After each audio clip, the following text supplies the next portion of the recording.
request connection tayo ngayong araw mga boss ni Jonathan De Guzman. Sabi niya, idol, pag mixer, crossover, equalizer, dalawang integrated amplifier, paano connection yon? Ang gamit CP Bluetooth sa mixer lang. Shoutout muna tayo kay Jonard Humawas. Salamat boss. Ito yung boss Jonathan. Ito yung set up natin ngayon. Bale ito yung gamit natin, isang crossover at isang equalizer, dalawang integrated na amplifier. Bale itong nasa baba na amplifier boss ay ito yung gagamitin natin sa sub. Ito yung itong pangalawang amplifier, ito yung gagamitin natin sa mid high. Bale yung channel 1 ng crossover at channel 1 ng equalizer boss ay gagamitin natin sa sub. Tapos itong channel 2 ng crossover at channel 2 na equalizer ay gagamitin natin sa mid high. Two-way setup yung gagawin natin ngayong araw mga boss. Ito yung unang connection. Una boss ay dito tayo sa main out ng ating mixer, left and right. PL yung gamit niya boss. Ito yung gagamitin natin na connector. Itong dalawang PL, left and right. Ito yung una natin boss. Ito sa right at ito sa left. Yung left ng ating mixer boss ay dito tayo magko-connect. Yung output ng ating mixer ay mag-i-input dito sa ating equalizer. Yung sunod ng ating mixer boss ay equalizer dapat. Dito tayo mag-i-input boss. Yung left ng ating mixer output ay mag-i-input dito sa channel 1 ng ating equalizer, kasi ito yung gagamitin natin sa sub. Yan, mag-i-input dyan.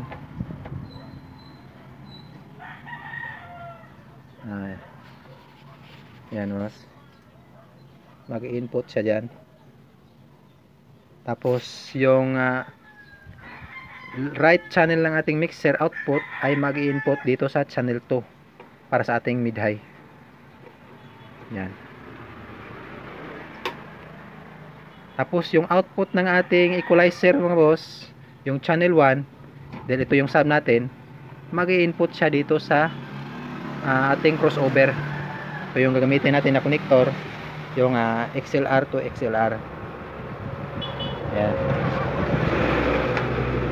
Yung output ng ating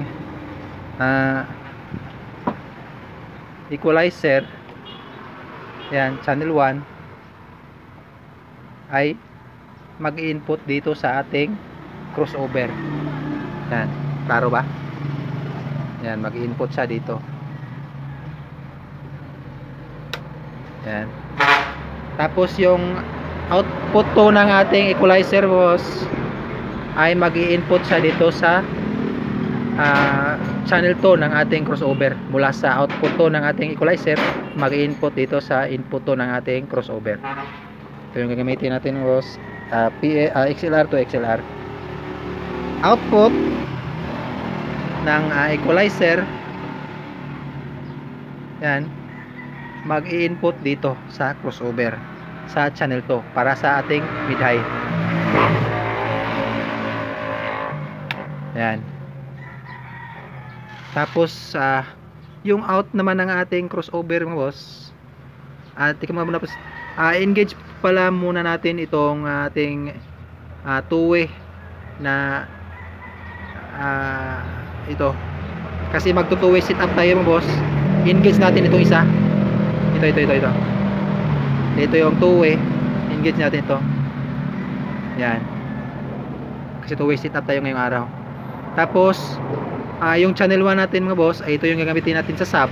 Dito tayo mag-out sa low. Ito yung gamit natin mga boss, ito XLR to RCA. Yan, dito tayo mag-out. Yan. Yung out ng ating crossover ay mag-i-input dito sa ating sub na amplifier. Dito, input ng ating sub amplifier. Yan.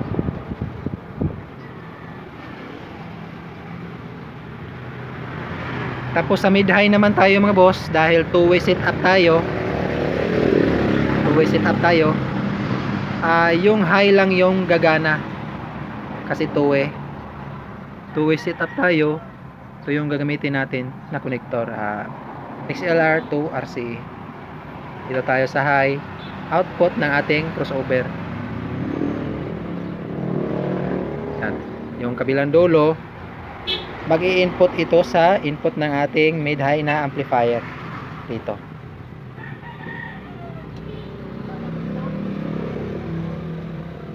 Yan. Yan yung connection natin mga boss. Tapos dito balik tayo sa ating mixer. Sabi niya CP yung gamit niya at Bluetooth. Dito tayo mag-i-input sa ating audio source sa cellphone sa 6 and 7. Ayan. Ito yung connection. Kung Bluetooth naman yung gamit mo boss, ayan, may Bluetooth. May selector itong mixer ko kung gusto mong mag Bluetooth or cellphone yung gamit. Yan, 6 and 7. Kung cellphone ang gamit mo, ay engage mo yan. Kung Bluetooth naman ay release. Yan, sound check natin boss. Unang isa sound check natin ay itong sub na amplifier natin. Ito. Yan, buksan natin yung volume nya.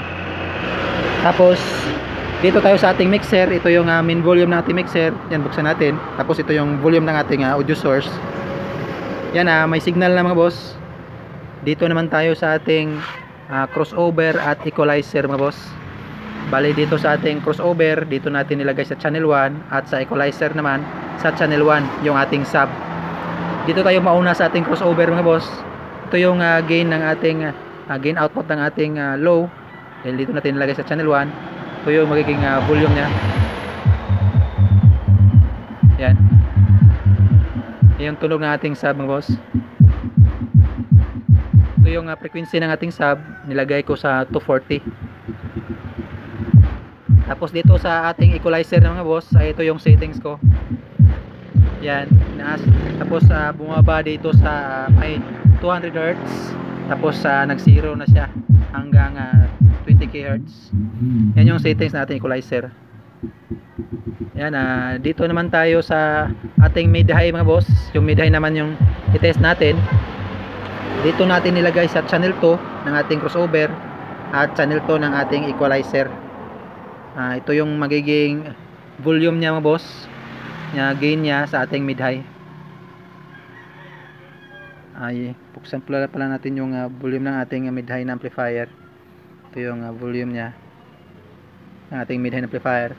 At ito yung sa crossover mga boss, ito yung gain niya. Yan. Yan yung mid-high natin mga boss.